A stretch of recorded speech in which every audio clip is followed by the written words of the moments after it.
बस्तर अपनी कला संस्कृति और अपने रीति रिवाज के लिए पूरे विश्व में जाना जाता है। बस्तर की जो पहचान है वो यहाँ के आदिवासियों की परंपरा, कला, संस्कृति के वजह से है। और मैं आपको अपने पीछे दिखाना चाहूँगा कि आप जिस तरह से ये पत्थर देख रहे हैं, ये कोई मामूली पत्थर नहीं है, बल्कि आदिवासियों की परंपरा का एक हिस्सा है। दरअसल अभी हम मौजूद हैं मरघट में, जहाँ पर सदियों से जो बस्तर के आदिवासी ग्रामीण हैं, खासकर माड़िया जनजाति के लोग, अपने मृतकों की याद में प्रतीक चिन्ह के रूप में इस पत्थर को गाड़ते हैं। दरअसल इस पत्थर के नीचे आदिवासी परिवार में मृत होने के बाद उन्हें दफनाया जाता है और दफनाने के बाद प्रतीक चिन्ह के रूप में उनके ऊपर इस तरह के पत्थर लगाए जाते हैं। आप मेरे आसपास देख रहे होंगे सैकड़ों ऐसे पत्थर हैं जो आदिवासियों के द्वारा लगाए गए हैं और ये सालों पुराने हैं। हालांकि जिस तरह से देखा जा रहा था कि लगातार यह परंपरा अब जिस तरह से आधुनिक काल है, धीरे धीरे विलुप्त होने के कगार पर पहुंच गई थी, लेकिन इसे ध्यान में रखते हुए पुरातत्व विभाग ने पूरी तरह से एक ही जगह पर इन पत्थरों को संरक्षण करके रखा है। पुरातत्व विभाग का मानना है कि यह बस्तर की पहचान है और आदिवासियों की संस्कृति है, रीति रिवाज है। यही वजह है कि पुरातत्व विभाग अब इस तरह के पत्थरों को पूरी तरह से संजो कर रख रहा है। हालांकि आपको बता दूं कि लगभग बस्तर संभाग के दंतेवाड़ा, सुकमा, बीजापुर और कांकेर में भी इस तरह के आदिवासी परंपरा के अंतर्गत आप देख सकते हैं, जहां मरघट में इन पत्थरों को लगाया जाता है। और इसकी खासियत ये है कि यहाँ पर बाकायदा जब मृतक की पुण्यतिथि होती है, बाकायदा उनका परिवार यहाँ पहुँचता है और पत्थर में पूजा भी की जाती है। यह पत्थर भी आप देख सकते हैं कि काफ़ी पुराने पत्थर हैं।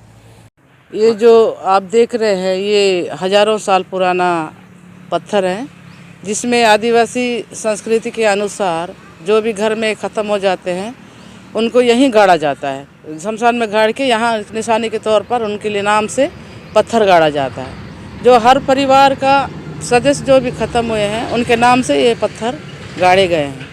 इसमें छोटे बड़े जो पत्थर दिखाई दे रहे हैं आपको, उसमें छोटा बच्चे का होगा तो छोटा पत्थर गाड़ा जाता है। जैसे जो पुजारी है, मुखिया है, जो बड़े सियान हैं, उनके नाम से तो बड़े पत्थर गाड़े जाते थे। ये हज़ारों साल पुराने पत्थर हमारे लिए बहुत ही माने काम की चीज़ है और इसको संरक्षण करने के लिए जो सरकार ने किया, बहुत अच्छा योजना को किया है।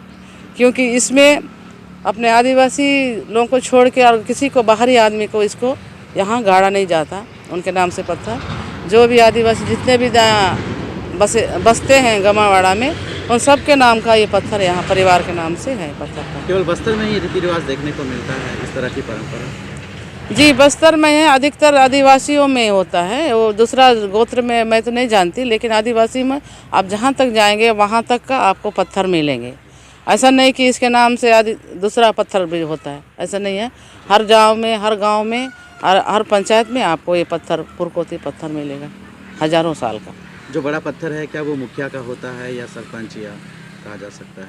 नहीं, सरपंच वो का नहीं है। जो गांव के जो मेन पुजारी होते हैं उनके नाम से बड़े पत्थर माने जाते हैं, गाड़ते हैं इसको।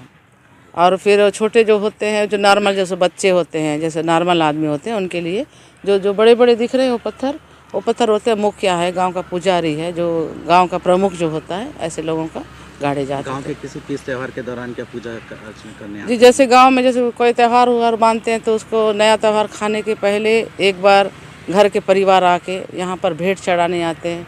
जैसे नया फल है, फूल है, धान है, जो भी खाना है, महुआ का फूल है, जो भी आता है, जो उपयोग में लाते हैं लोग, वो सब चीज़ उनको पहले भेंट चढ़ाने के लिए यहाँ लाने के बाद अपना फिर यूज़ करते हैं। आज भी ये कल्चर इनमें पाए जाते हैं आदिवासियों में। आप देख सकते हैं कि इन आदिवासी परंपरा के अनुसार दफनाने के बाद बाकायदा इस तरह के पत्थर लगाए जाते हैं। समूचे बस्तर संभाग में आपको ये देखने को मिलेगा, जहां इस तरह के मृतक स्तंभ आदिवासियों के द्वारा बनाए जाते हैं। खास करके माड़िया जनजाति आज भी इसी तरह की पद्धति से चलता आ रहा है और अपने परिवार में मृत होने के बाद इस तरह के पत्थर लगाया जाता है। कुल मिला के कहा जा सकता है कि बस्तर की परंपरा है जो आज भी जीवित है। हालांकि कई जगहों में ये देखा जा रहा था कि यह परंपरा विलुप्त होने के कगार पर थी, जिसे ध्यान में रखते हुए पुरातत्व विभाग ने इसे संरक्षण करने का बीड़ा उठाया और कई जगहों पर पुरातत्व विभाग ने इस तरह के घेरे लगाकर एक तरह से पूरे पत्थरों को संरक्षित किया और एक स्थान दिया। और बाकायदा पुरातत्व विभाग ने एक आदेश भी जारी किया कि अगर इन पत्थरों को, इन आदिवासियों की परंपराओं की, पुराने परंपराओं को, इन पत्थरों को किसी तरह से अगर कोई नुकसान पहुंचाया जाता है, बाकायदा उसे 1 लाख रुपए जुर्माना देना होगा। खासकर आपको बता दूं कि छत्तीसगढ़ के बस्तर में ही इस तरह के मृतक स्तंभ देखने को मिलेंगे। यही वजह है कि बस्तर को काफ़ी अद्भुत कहा जाता है।